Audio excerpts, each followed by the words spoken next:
Goeiedag, ek groet jou in die kosbare naam van Jesus Christus. Dink gou vir 'n oomblik aan die winter. Al die blare van die boom het afgeval en soms lê die ryp spierwit op die grond.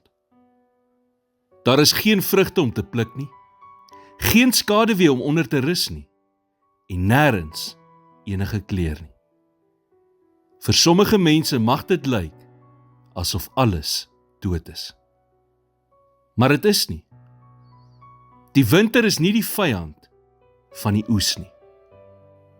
Dit is juis die voorbereiding vir die oes. Onder die oppervlakte doen die wortelstelsels van daardie bome hul belangrikste werk. Die koue dwing hulle dieper. En dit wat dood lyk bo die grond, skep juis die toestande vir ontwikkeling onder die grond.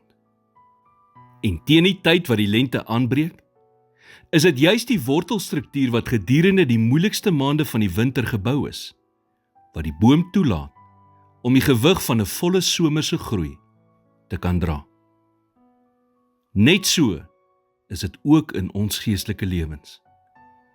Die winterseisoene in jou lewe is nie 'n teken van God se afwesigheid nie. Nee, dit is juis die winterseisoen wat hy gebruik om die werk te doen wat hy nie in die somerseisoene van jou lewe kan verrig nie. Prediker 3 vers 1 sê, alles het sy bepaalde uur, en vir elke saak onder die hemel is daar 'n tyd. Wanneer jou gebedslewe droog voel, wanneer die stilte uit die hemel lank genoeg aanhou, dat dit permanent begin voel, wanneer jy werklik sukkel om te bid, omdat dit lyk asof niks verander nie, is jy in 'n winterseisoen.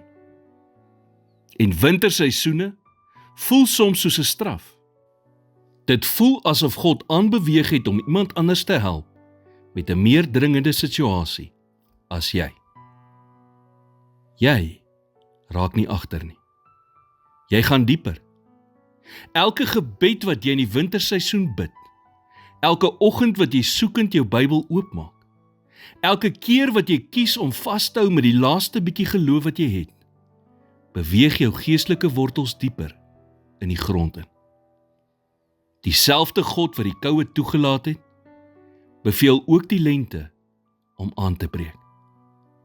Hy is nie onbewus van die seisoen waarin jy is nie, en hy het reeds geskeduleer wanneer dit sal eindig. Die gevaar van die winterseisoen in ons lewens is nie die koue self nie. Nee, dit is om op te gee voor die lente aanbreek. Bly 'n bietjie langer in die koue. Onthou, die wortels wat jy op die oomblik bou, is juis wat maak dat jy alles wat volgende kom, sal kan onderhou. Here, dankie dat U die God van die winter net soveel as die God van die lente is. Ek bely dat ek sukkel, wanneer dit voel asof alles in my lewe stagneer. Maar ek kies vandag om U te vertrou, dat U in die verborgde plekke van my lewe werk. In Jesus naam bid ek dit. Amen.